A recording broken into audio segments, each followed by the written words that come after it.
Hey everybody, Motorport59 here. Talk a little bit about the new round of COVID. And all seen my shirt probably.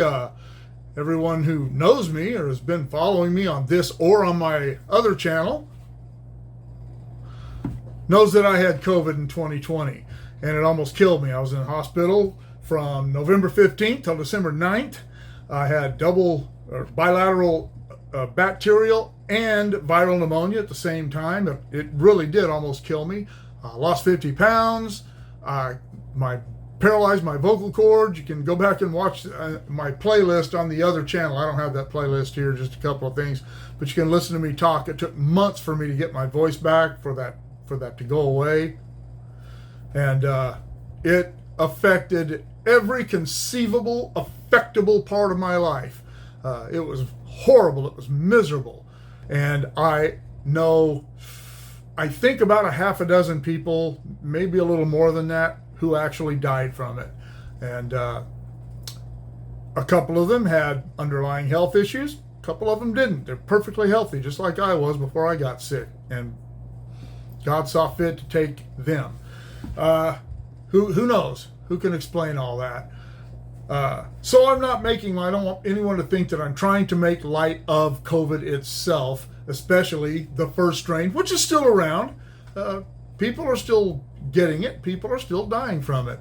And the new strains are much, much less virulent. And that is a good thing.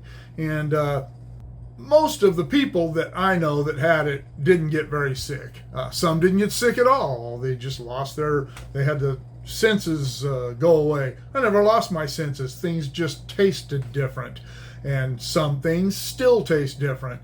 And like peanut butter, I still can't eat peanut butter. Really, really, really annoys me. It just tastes disgusting. But why I'm bringing this up is now President Biden has been diagnosed with COVID, and prior to that, even COVID was making a comeback in the news. It's not making a comeback in hospitals. It's not making a comeback in mortuaries. It's just making a comeback in the news. I can't remember. It wasn't Fauci. It was some other government bonehead physician, whatever his title was. I caught in passing talking about the hundreds of thousands of new cases. But when he started talking about those cases, only a very, very small portion of them, people were actually even being hospitalized. As I said, are people still going to die from this? Yeah, but people are still going to die from the flu. Elderly people can still die from the effects of a cold. There are still a lot of things out there that are killing people.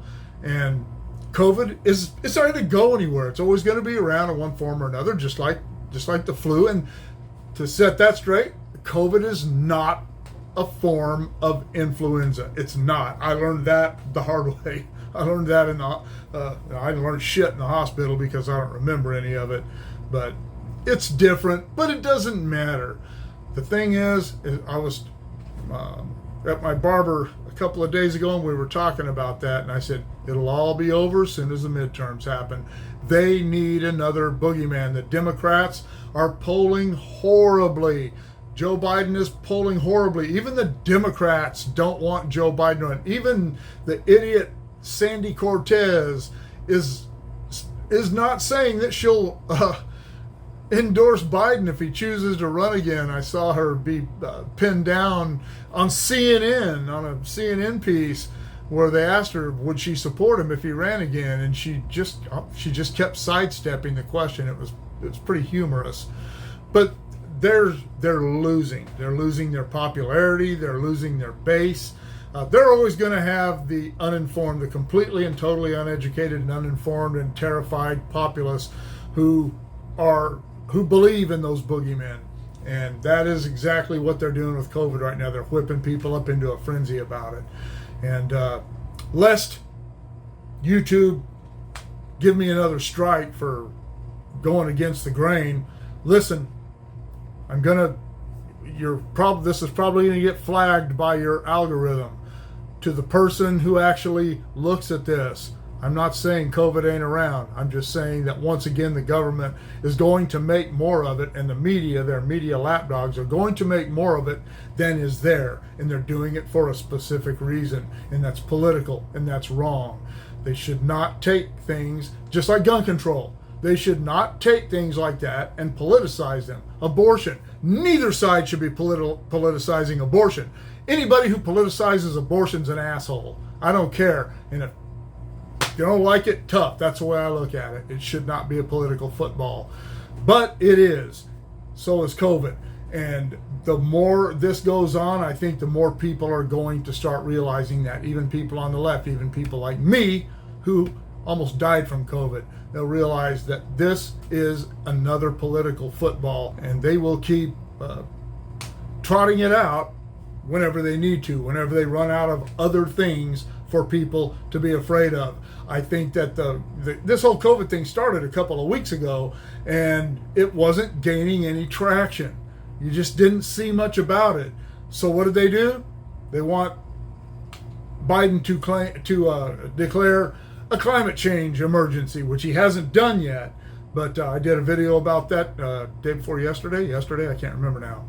But that is their new boogeyman. They're back to climate change. And I remember during the COVID thing a couple of years ago, before I got sick, and I think even after I got better, I said, I wish we could just be afraid of climate change again, because at least we didn't have to wear masks for that. Speaking of which, the left flipped completely out. The media went absolutely insane when Donald Trump made his speech from the balcony of the White House when he had COVID in 2020. Joe Biden did the exact same thing yesterday, the exact same thing, and no one said a word about it. Go figure. You take that for what it is. Whoever's going to see this, take that for what it is.